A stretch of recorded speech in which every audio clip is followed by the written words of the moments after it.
Why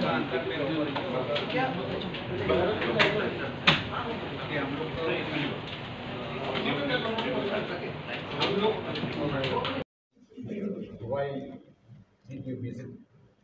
here today in Kaviang? The National Commission for Scheduled Tribe, आपका माध्यम से specially in this area north eastern state का जो भी शेड्यूल ट्राइब है, ट्राइबल है, इसको मैं जानकारी देना चाहता हूँ कि हमें जो इम्प्रेशन मिला है यहाँ में कि national commission for schedule tribe का बारे में लोगों का इतना जानकारी नहीं है।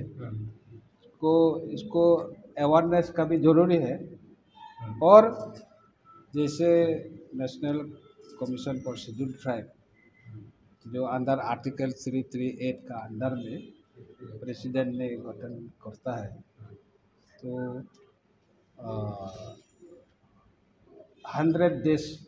प्लान का हमारा जो कार्यक्रम चल रहा है अभी, चेयरमैन दूसरा स्टेट में चला गया और दूसरा जो हमारा साथी मेंबर है वो लोग भी दूसरा स्टेट में चला गया। तो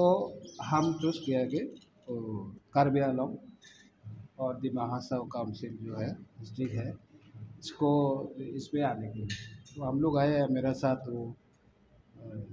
सेक्रेटरी भी आया है, जॉइंट सेक्रेटरी सब ऑफिशियल भी आया है। हमारा उद्देश्य है कि देखिए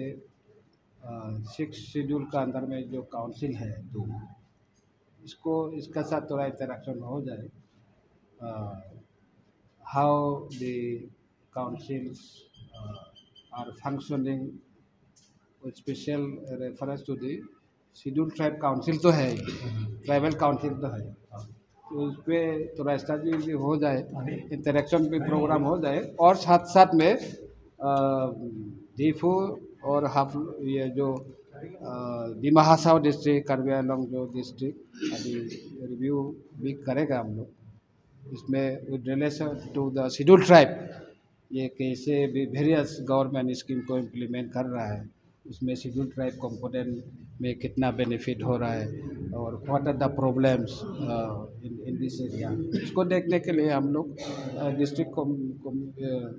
अथॉरिटी से भी रिव्यू करे, दिमा हासाव में भी किया है, तो इसके लिए आया है। सर, जो एसटी रिजर्वेशन होता है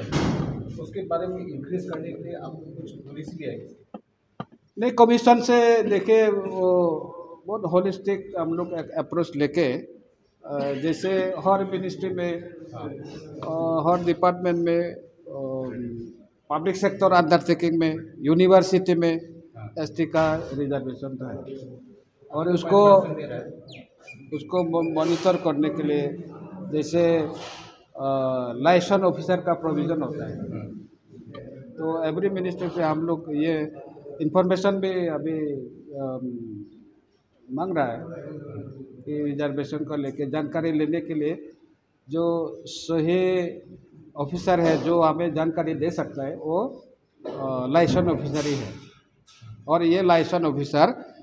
हर मिनिस्ट्री में होता है और डिपार्टमेंट में होता है,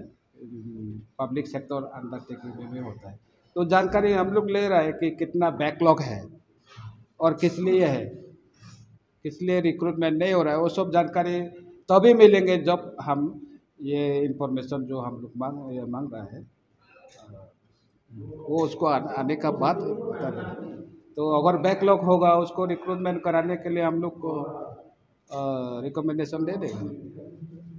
थैंक यू।